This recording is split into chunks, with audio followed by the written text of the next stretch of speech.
Petrol மற்றும் diesel விலையில் தினசரி மாற்றங்கள் செய்ய எண்ணெய் நிறுவனங்கள் முடிவு செய்துள்ளதாக தகவல் வெளியாகியிருக்கிறது. உலகளாவிய கச்சா எண்ணெய் விலைகள் திடீரென உயர்ந்துள்ளதன் காரணமாக அரசுக்கு சொந்தமான இந்திய எண்ணெய் சந்தைப்படுத்துதல் நிறுவனங்கள் பெட்ரோலில் லிட்டருக்கு சுமார் ரூபாய் 18 மற்றும் டீசலில் லிட்டருக்கு ரூபாய் 35 என்ற அளவில் இழப்புகளை சந்தித்து வருவதாக தெரியவந்துள்ளது.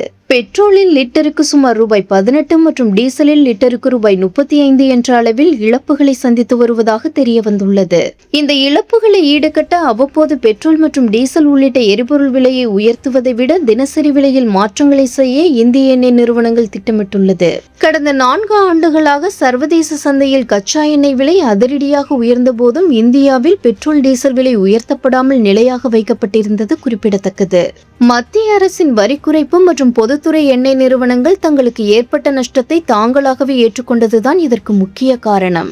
ரஷ்யா உக்ரைன் போர் மற்றும் சமீபத்திய மத்திய கிழக்கு பிரச்சினைகளால் சர்வதேச சந்தையில் கச்சா எண்ணெய் விலை ஒரு பேரல் $100 முதல் $110 மேலாக எகிரியது.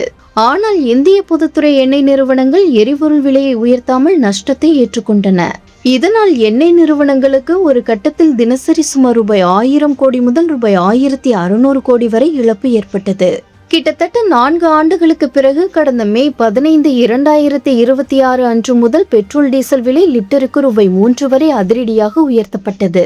இந்த சூழலில் கட்டுப்படுத்த முடியாத தினசரி நஷ்டம், கச்சா எண்ணெய் விலை உயர்வு உள்ளிட்ட முக்கிய காரணங்களினால் பெட்ரோல் மற்றும் டீசல் விலையில் தினசரி மாற்றங்கள் செய்ய எண்ணெய் நிறுவனங்கள் முடிவு செய்துள்ளது.